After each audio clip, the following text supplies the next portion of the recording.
Assalamualaikum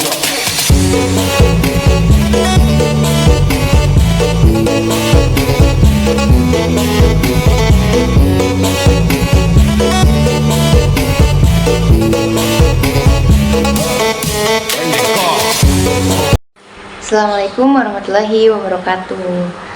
Halo teman-teman. Pada video kali ini kita akan membahas mengenai rasio keuangan aktivitas. Apa sih rasio keuangan aktivitas itu?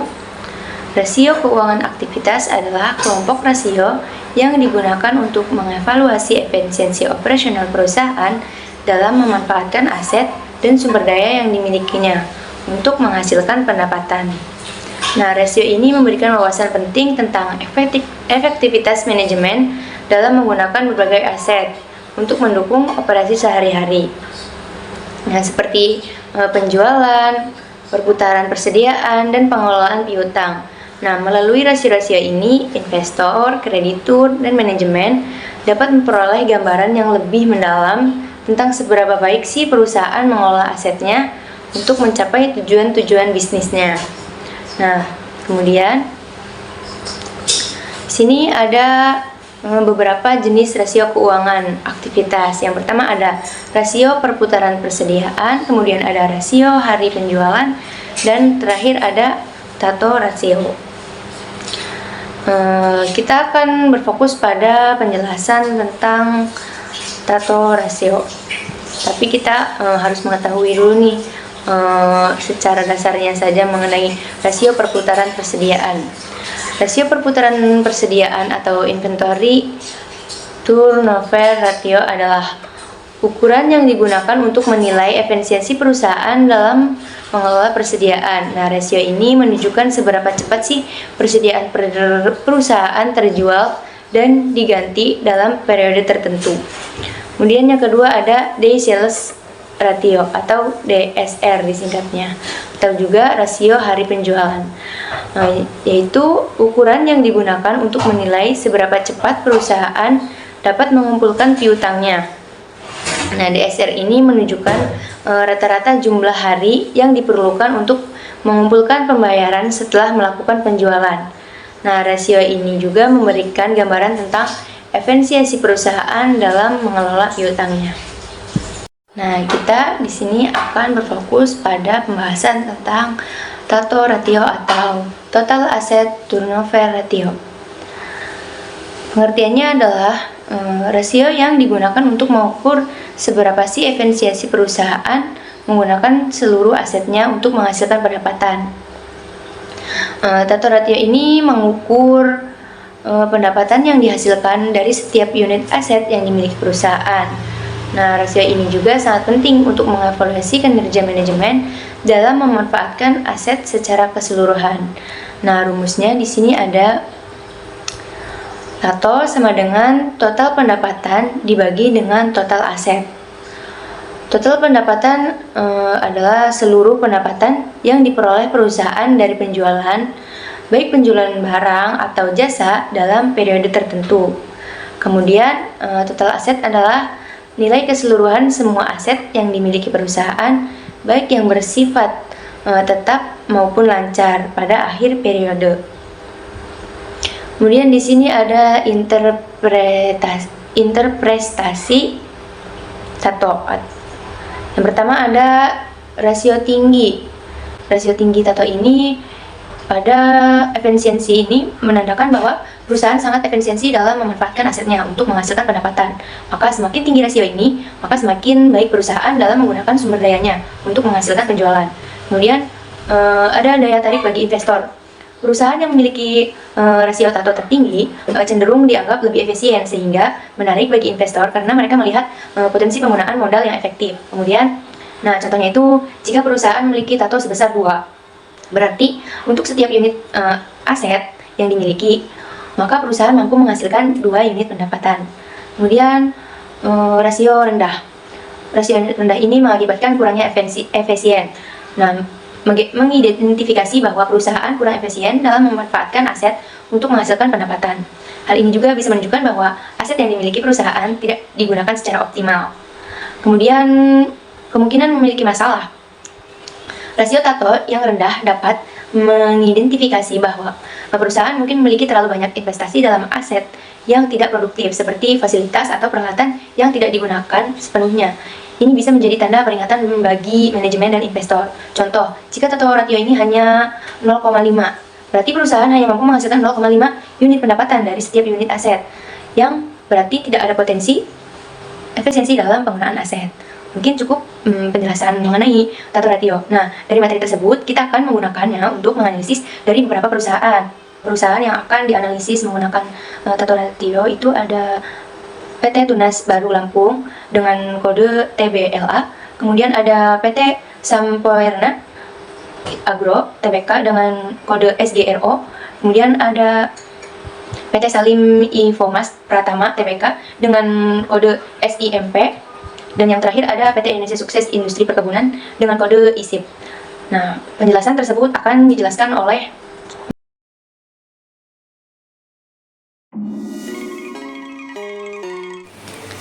PT Tunas Baru Lampung dengan kode perusahaan TBLA. PT Tunas Baru Lampung merupakan perusahaan agribisnis yang didirikan pada tahun 1979 dan telah berkembang menjadi salah satu produsen utama minyak kelapa sawit di Indonesia. Perusahaan ini memproduksi minyak kelapa sawit mentah dan produk turunannya, seperti minyak goreng, margarin, dan mentega putih atau shortening yang dipasarkan baik untuk kebutuhan domestik maupun ekspor. Selain kelapa sawit, perusahaan ini juga memiliki unit bisnis di bidang gula dengan perkebunan tebu dan pabrik penggilingan, serta rafinasi gula yang menghasilkan gula mentah dan gula rafinasi. Perusahaan ini memiliki perkebunan yang luas di Sumatera dan Kalimantan, serta fokus pada berkelanjutan operasional melalui inisiatif ramah lingkungan, pengelolaan limbah, dan efisiensi energi melalui ekspansi bisnis dan diversifikasi produk. Perusahaan ini terus memperkuat posisinya sebagai pemain utama di sektor agribisnis Indonesia. PT Sempurna Agro dengan kode perusahaan SGRO. PT Sempurna Agro merupakan perusahaan yang bergerak di bidang agribisnis, khususnya di sektor kelapa sawit dengan portofolio produk yang meliputi minyak kelapa sawit mentah, minyak inti sawit, serta produk karet. Selain fokus pada perusahaan kelapa sawit, perusahaan ini juga terlibat dalam pengembangan benih kelapa sawit unggul yang dikembangkan melalui anak usahanya. Perusahaan ini memiliki perkebunan yang tersebar di Sumatera Selatan, Kalimantan Barat, dan Kalimantan Tengah. Perusahaan ini sangat berkomitmen terhadap keberlanjutan dengan menerapkan praktik-praktik ramah lingkungan yang sesuai dengan standar industri internasional, termasuk sertifikasi ISPO dan RSPO. Dalam operasionalnya, perusahaan ini berusaha meminimalkan dampak negatif terhadap lingkungan dengan fokus pada konservasi lahan, pengelolaan air, serta efisiensi energi dan limbah.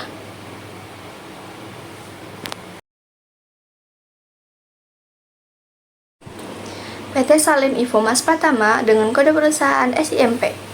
PT Salim Infomas merupakan salah satu perusahaan terkemuka di sektor agribisnis Indonesia yang memproduksi berbagai komoditas seperti gula, karet, minyak kelapa sawit, dan produk turunan kelapa sawit, contohnya minyak goreng, margarin, dan mentega putih atau shortening. Perusahaan ini juga berperan dalam rantai pasokan produk pangan melalui pengelolaan perkebunan jagung dan pengelolaan perkebunan berbasis agribisnis lainnya. Perkebunan perusahaan ini tersebar di Sumatera, Kalimantan, dan Sulawesi, sehingga menjadikannya salah satu perusahaan dengan kapasitas produk yang besar dan terintegritas, dengan dukungan dari grup usaha besar yaitu Indofood Agri Resource. Perusahaan ini berfokus pada inovasi dan teknologi pertanian untuk meningkatkan produktivitas dan kualitas produk, sekaligus mengedepankan praktik agribisnis berkelanjutan yang mendukung kelestarian lingkungan dan kesejahteraan masyarakat sekitar.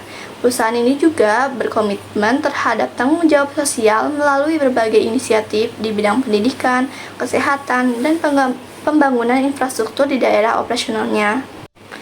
PT Indonesia Sukses Industri Perkebunan dengan kode perusahaan ISIP. PT Indonesia Sukses Industri Perkebunan merupakan perusahaan agribisnis yang bergerak dalam sektor perkebunan kelapa sawit dengan fokus pada produksi minyak kelapa sawit mentah dan produk turunannya. Perusahaan ini memiliki perkebunan yang tersebar di beberapa wilayah strategis di Indonesia yang memungkinkan untuk mendukung operasional bisnis secara efisien. Perusahaan ini juga berkomitmen untuk menerapkan praktik-praktik perkebunan berkelanjutan dengan memperhatikan standar lingkungan, sosial, dan tata kelola yang baik.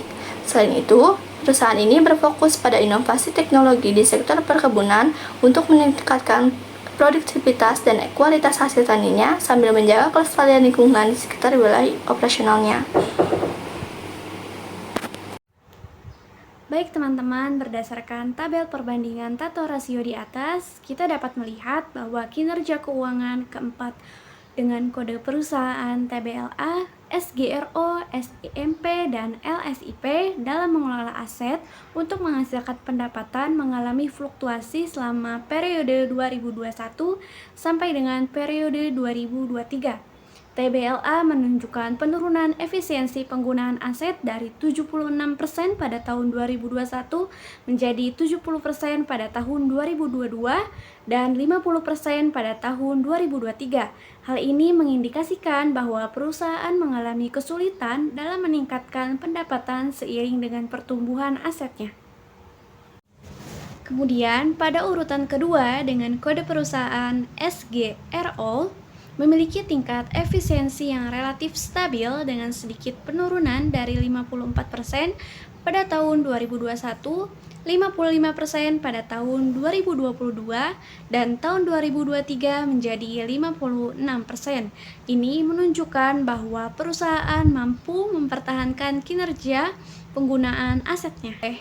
Perusahaan dengan kode SIMP mengalami penurunan efisiensi yang sangat cukup signifikan dari tahun 2021 senilai 55%, tahun 2022 49%, dan 46% di tahun 2023. Hal ini mengindikasikan adanya penurunan kemampuan perusahaan dalam mengubah aset menjadi pendapatan.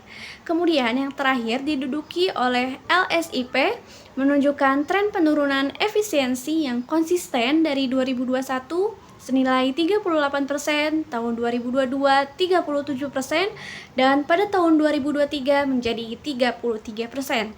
Ini mengindikasikan bahwa perusahaan memiliki tantangan dalam meningkatkan produktivitas asetnya. Kelebihan tato ratio. Analisis kinerja memberikan gambaran yang jelas tentang efisiensi operasional perusahaan dalam menggunakan aset. Dan yang kedua, perbandingan. Memungkinkan perbandingan antara perusahaan dalam industri yang sama, memberikan wawasan mengenai posisi relatif perusahaan. Dan yang ketiga, identifikasi masalah. Membantu manajemen dalam mengidentifikasi masalah terkait penggunaan aset yang dapat memperbaiki pengelolaan keuangan.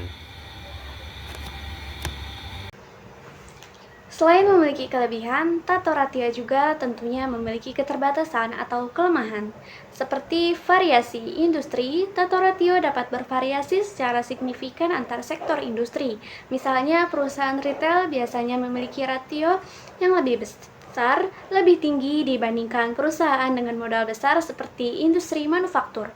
Kemudian, tidak memperhitungkan liabilitas. Pada rasio ini hanya melihat pendapatan dan aset tanpa mempertimbangkan hutang, sehingga tidak memberikan gambaran yang lengkap tentang kesehatan finansial perusahaan tersebut. Yang terakhir adalah pengaruh musiman. Tentu ini dapat mempengaruhi pendapatan yang dipengaruhi oleh faktor musiman yang dapat mempengaruhi kepada interpretasi rasio itu sendiri. Faktor yang mempengaruhi tato ratio. Yang pertama, modal bisnis. Tipe dan modal bisnis perusahaan dapat mempengaruhi efisiensi penggunaan aset. Dan yang kedua, kebijakan manajemen. Keputusan manajemen terkait investasi, pengelolaan, persediaan, dan penggunaan aset berpengaruh pada tato ratio. Dan yang ketiga, kondisi ekonomi. Faktor eksternal seperti kondisi pasar, permintaan, dan persaingan juga dapat mempengaruhi pendapatan dan penggunaan aset. Nah, pada penjelasan-penjelasan tersebut, kita dapat simpulkan nih, tato ratio adalah alat penting dalam analisis keuangan yang membantu perusahaan dan investor untuk mengevaluasi seberapa baik sih perusahaan menggunakan asetnya untuk menghasilkan pendapatan. Kemudian, dengan memahami rasio tersebut juga, manajemen dapat mengidentifikasi area yang perlu perbaikan dan meningkatkan efisiensi operasional untuk mendorong pertumbuhan. Nah, kita juga dapat simpulkan dari analisis 4 perusahaan tersebut dari tahun 2021 sampai dengan tahun 2023. Nah, TBLA menunjukkan peningkatan yang konsisten dalam rasio yang tadinya itu 76% menjadi 59% meskipun mengalami penurunan. Kemudian di SGRO tetap stabil dengan rasio sekitar 54 sampai dengan 56%. Nah, pada perusahaan SIMP mengalami penurunan yang tadinya itu 55% menjadi 46% pada tahun 2023, yang mana menunjukkan penurunan efisiensi. Kemudian pada perusahaan LSIP juga menunjukkan tren negatif yang menurun, yang tadinya itu 38% pada tahun 2021 menjadi 33% pada tahun 2023. Nah, maka secara keseluruhan TBLA tetap menjadi yang terkuat meski ada penurunan, sedangkan SIMP dan LSIP menunjukkan tantangan dalam mempertahankan efisiensi.